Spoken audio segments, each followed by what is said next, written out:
Hello friends, அனைவருக்கும் வணக்கம். நம்ம இந்த வீடியோல எதை பத்தி பார்க்க போறோம்னா, திரேதாயுகத்துல வாழ்ந்த ஒரு சூப்பர் ஹீரோவான ராமபிரான் அவர்களின் சக்தியையும், ராமபிரான் கையில் உள்ள வில்லையும், அவர் வில் எடுத்து போர் செஞ்சால் என்ன நடக்கும் என்பதனையும் பார்ப்போம். அது மட்டும் இல்லாம அவருக்கு நிகர் அவர் மட்டுமே என்று குறிப்பிடுகின்ற இந்த உலகத்தில் அவருக்கு நிகரான ஒரு சக்தி பெற்ற ஒரு வில் வீரன் இருக்கின்றான் அப்படின்னு பார்த்தோம்னா, அது நிச்சயமா யார் சொல்லலாம்னு பார்த்தோம்னா, காலத்தை கடந்து நிற்கின்ற காண்டிபதாரியான அர்ஜுனன் மட்டுமே. காண்டிபதாரியான அர்ஜுனன் குந்தியின் மகன், பாண்டவர்களில் ஒருவன், இந்திரனின் மகன் என போற்றப்படுகின்ற அர்ஜுனனின் வில்வீரமும் ராமரின் வில்வீரத்தையும் ஒப்பிட்டு இருவரில் யார் சிறந்த வீரர், யார் சிறந்த வில்லாளன் என்பதை பார்ப்போம்.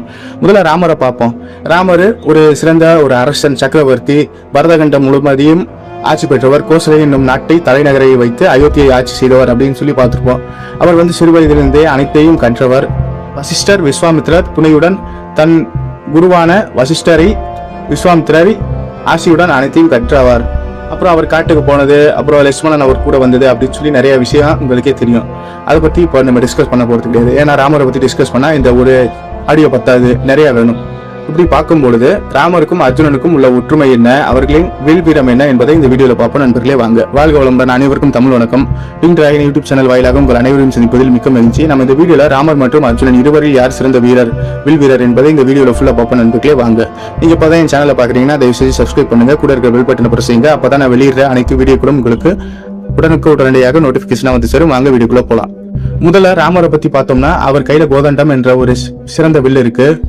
அது மட்டும் இல்லாம சிவதனுஷை அவர் உடைத்து எறிஞ்சிருக்கிறார். சுயம்பரத்தில், சீதையின் சுயம்பரத்தில் பரசுராமரின் கோபத்தை கட்டுப்படுத்தி அவரையே சாந்தப்படுத்தியிருக்கிறார்.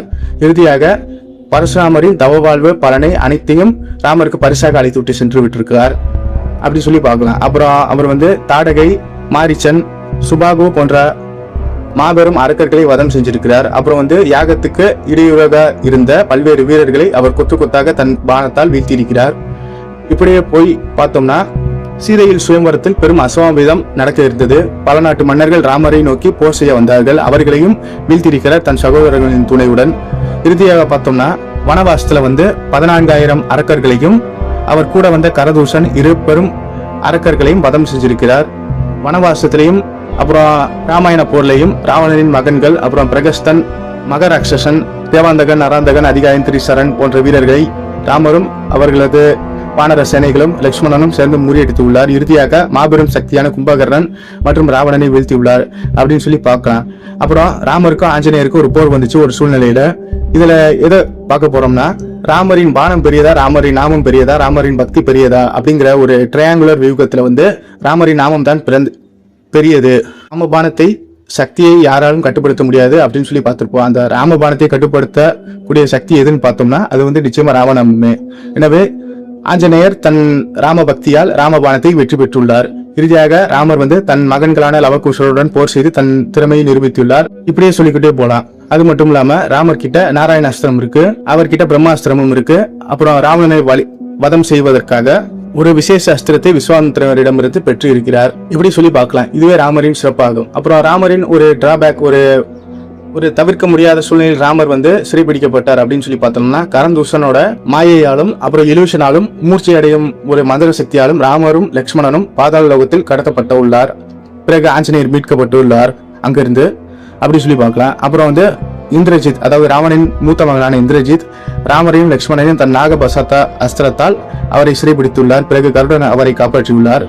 நெக்ஸ்ட் பாசுபதாஸ்திரம், நாராயணாஸ்திரம், பிரம்மாஸ்திரம் மூன்றும் ராமர் மீதும் அவன் தம்பியான லட்சுமணன் மீதும் எய்யும் பொழுது இது தர்மம் கிடையாது, அதர்மம் என்று நினைத்துக் கொண்டு அந்த 3 அஸ்திரங்களும் அவரை விட்டு விலகி சென்றது தாக்காமல். இது எதுன்னு பார்த்தோம்னா, அந்த 3 அஸ்திரங்களும் தன்னை விட அதிக சக்தி பெற்றவர்களையும் தன்னை விட அதர்மமான சக்திகளை அழிக்கும் மட்டுமே செயல்படும். நியாயத்துக்கு அது செயல்படாது. எனவே அந்த அஸ்திரத்திலிருந்து லட்சுமணன் தப்பித்து விட்டார் அப்படி சொல்லி பார்க்கலாம். இப்ப அர்ஜுனனோட சக்தி எடுத்து பார்த்தோம்னா, அர்ஜுனன் பிறப்பதிலிருந்தே ஒரு சத்திரியன், இந்திரனின் மகன். எனவே பல்வேறு சக்திகள் அவரிடம் உள்ளது. நெக்ஸ்ட் துருபதரின் சக்கர வியூகத்தையும் துருபதரின் பஞ்சவக்ர வியூகத்தையும் உடைத்து தன் பெரும்பான்மையை, தன் சக்தியை நிரூபித்துவிட்டு துருபதனை சிறைப்பிடித்து துரோணனிடம் சமர்ப்பித்தார். பிறகு துரோணாச்சாரியரிடம் அனைத்து வியூகங்களையும் அனைத்து அஸ்திரத்திலையும் கற்றுள்ளார். எனவே அர்ஜுனனுக்கு தெரியாத வியூகமும் கிடையாது, அர்ஜுனனுக்கு தெரியாத அஸ்திரமும் கிடையாது. வர்ணாஸ்திரம், வாயு அஸ்திரம், இந்திர அஸ்திரம், அப்புறம் சந்திரகோச அஸ்திரம், அப்புறம் தேவேந்திர அஸ்திரம், அப்புறம் மாயாஜால அஸ்திரம் போன்ற அனைத்தையும் உபயோகம் செய்து அனைவரையும் வீழ்த்தக்கூடிய சக்தி பெற்றவர் அர்ஜுனன். நெக்ஸ்ட் வந்து சீதையின் சுயம்பரத்தில் போல நடந்த கலவரம் மாதிரியே திரௌபதியின் சுயம்பரத்தில் கலவரம் நடக்க இருந்துச்சு. அர்ஜுனனும் பீமனும் சேர்ந்து அந்த வானர சேனைக்கு நிகராக வந்து கொண்டிருக்கின்ற பல்வேறு நாட்டு மன்னர்களையும் பல்வேறு நாட்டு வீரர்களையும் வெற்றி பெற்றுள்ளார். பீமன் ஒரு பெரிய மரத்தை பிடுங்கி அனைவரையும் அடித்து துவம்சம் செய்துள்ளார் அப்படின்னு சொல்லி பார்க்கலாம்.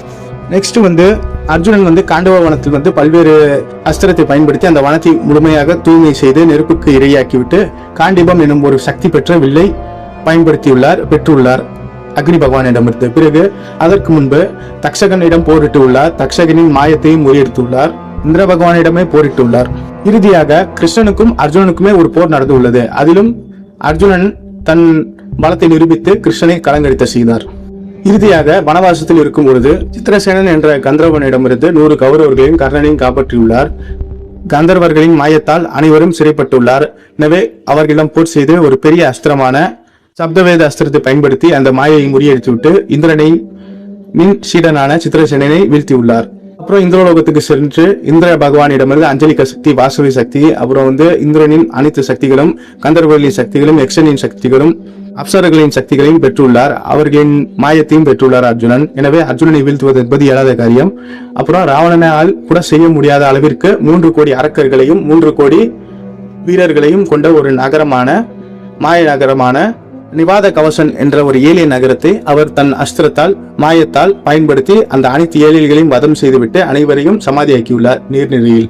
இது ஒரு சிறந்த எடுத்துக்காட்டு ஆகும் அர்ஜுனனின் வீரத்தை சொல்வதற்கு. அப்புறம் அவர் வந்து விராட போர்ல வந்து பீஷ்மர், குரு துரோணர், கிருபாச்சாரியார், கர்ணன், சல்லியன், அப்புறம் பூரிசிரவஸ் போன்ற அனைத்து வீரர்களையும் தன் அஸ்திர பலத்தால் வீழ்த்தியுள்ளார். அப்புறம் வந்து போர் வேணா, நம்ம பேசி தீர்த்துக்கலாம் அப்படின்னு சொல்லி பீஷ்மர் ஆணையிட்டதன் காரணமாக அவர் வந்து அந்த போரை நிறுத்திவிட்டார். ஈசனிடமிருந்து தியானம் பெற்று ஆசி பெற்று அவர் பாசுபத அஸ்திரத்தையும், குரு துரோணாச்சாரியரிடமிருந்து பிரம்மாஸ்திரத்தையும், இந்திரனிடமிருந்து அனைத்து அஸ்திரங்களையும், நாராயணனிடம் அதாவது கிருஷ்ணனிடமிருந்து அனைத்து அஸ்திரங்களையும் கட்டு தேர்ந்துள்ளார். எனவே அர்ஜுனனோட வீரத்தை இப்படி சொல்லிக்கிட்டே போலாம். அர்ஜுனோட டிராபேக் அப்படின்னு பார்த்தோம்னா, அவர் வந்து நாகபாஷா அஸ்திரத்தால் படுவோரோ என்று எண்ணி கிருஷ்ணன் வந்து அவரோட அஸ்திரத்தை வந்து தடுத்து நிறுத்தினார். யாரோட அஸ்திரத்தைன்னு பார்த்தோம்னா கர்ணனோட அஸ்திரத்தை தடுத்து நிறுத்தி அதை வந்து வேறு திசைக்கு செலுத்தி விட்டார். எனவே அந்த ஒரு டிராபேக். நெக்ஸ்ட் வந்து இந்திரனின் வாசவி சக்தி அஸ்திரத்தை அர்ஜுனன் இடம் செலுத்தினால் அர்ஜுனன் தோற்று விடுவானோ என்று எண்ணி கடவுர்கஜன் மீது மாற்றி செலுத்தப்பட்டிருந்தது கிருஷ்ணனால். இறுதியாக பிரம்மாஸ்திரம் கர்ணன் செலுத்தும் பொழுது அந்த அஸ்திரம் அவனுக்கு மறந்து போகும் என்ற சாபம் வந்து குரு துரோணர் குருவான பரசுராமர் கர்ணனை பார்த்து சொல்லும் பொழுது அந்த அஸ்திரமும் கர்ணனுக்கு மறந்து போனது. அதிலிருந்தும் தப்பித்தார். எனவே பல்வேறு வீரர்களிடமிருந்தும் அர்ஜுனன் தப்பித்தார். கர்ணனின் மகனான சுதாயுத்தின் கதையிலிருந்து தப்பித்தார். நரகாசுரனின் மகனான வைஷ்ணவாஸ்திரம் அதாவது வைஷ்ணவாஸ்திரத்தை வைத்துக் கொண்டிருக்கின்ற நரகாசுரனின் மகனான பகதத்தனின் அஸ்திரத்திலிருந்து தப்பித்தார். இப்படி பல்வேறு அஸ்திரங்களிலிருந்தும் கிருஷ்ணன் அர்ஜுனனை காப்பாற்றியுள்ளார். ஆனால் ராமரும் சில சமயம் டிராபேக் இருக்கிறார், கிருஷ்ணனும் டிராபேக் இருக்கிறார், அர்ஜுனனும் சில சமயம் டிராபேக் ஆகியுள்ளார். அப்படி இருக்கும்போது பார்த்தோம்னா ராமர் சிறந்த வீரர், அவரை வீழ்த்துவது என்பது இயலாத காரியம். கோதண்டத்தை கையில் வைத்துள்ள ராமரை அவர் பக்தியால் மட்டுமே வெற்றி பெற முடியும்.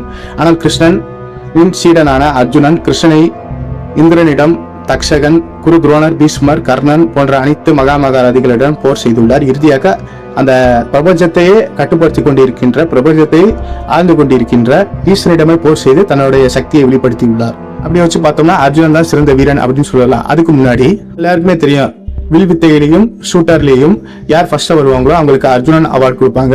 2வதா குரு துரோணாச்சாரியார் அவார்டு கொடுப்பாங்க. அது எதுக்கு அப்படின்னு சொல்லி பார்த்தோம்னா, அவர்கள் வைக்கிற குறி தப்பாது, ஒரு பின் பாயிண்ட் ப்ரெஷர் கூட தப்பாது, அவ்வளவு துல்லியமா அக்யூரேட்டா விடுவாங்க. அதனாலதான் வில்லுக்கு விஜயன் என்ற பெயர் அர்ஜுனனுக்கு இருக்கு. ஆனால் அர்ஜுனனுக்கும் ராமருக்கும் உள்ள ஒற்றுமையும் வேற்றுமையும் இருவர்களின் போர் வந்தால் நிச்சயமாக ராமர் வெற்றி பெறுவார், அர்ஜுனன் சற்று பின்னடைவை சந்திப்பார். ஆனால் ஈசனிடமே போர் செய்த அர்ஜுனை வெற்றி பெறுவது என்பது இயலாத காரியம் என்று கூறிக்கொண்டு இந்த பதிவை முடித்துக் கொள்வோம்.